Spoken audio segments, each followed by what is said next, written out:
So I was at a gas station this morning and I overheard one of the employees, there's a lady, and she was talking about how she was having such bad allergies because she ever since she had quit smoking, she was, having these terrible allergies.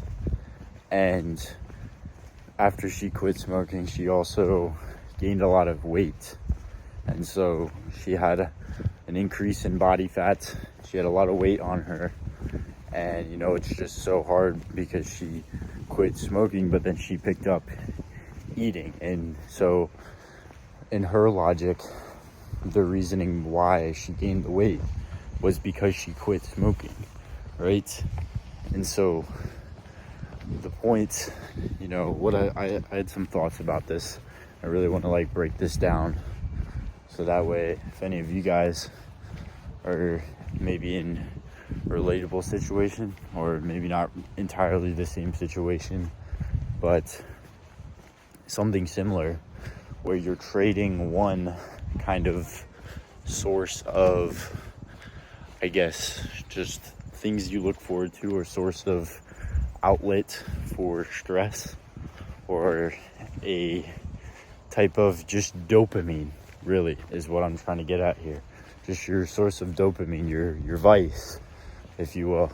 And sometimes we trade that for one or another unhealthy option.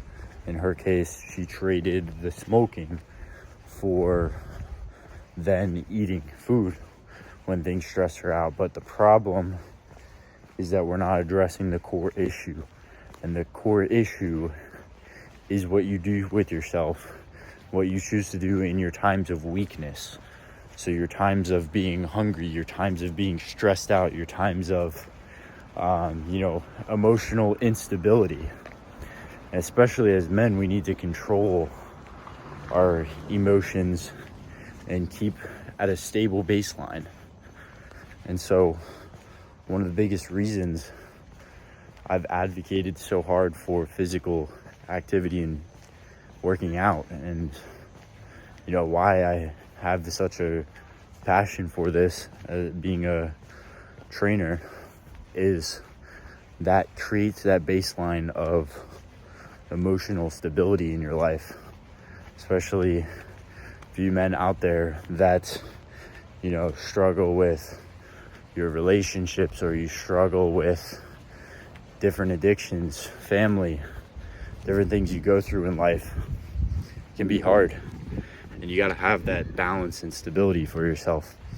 And so the gym creates that kind of balance and stability, so that way you don't go pick up other vices or bounce around from different sources of dopamine that aren't healthy. Rather, you pick up the source of dopamine that is healthy, being the gym and your physical activity. And so I want you guys really think about what your vices are, what your sources of dopamine are in your life. What do you look forward to? Is this something I'll do for myself from time to time? What am I really taking a lot of my dopamine from, or looking forward to in my mind?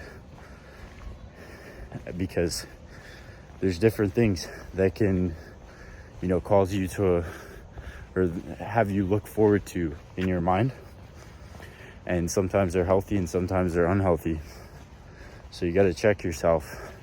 But one thing that's definitely stayed constant in my life and has always been a benefit for the last 5.5 years is working out and training. So think about that. Break down why do you have certain impulses, and what might your vices be. You got to be brutally honest with yourself, and then that will ultimately really uncover the core issue that you might be dealing with.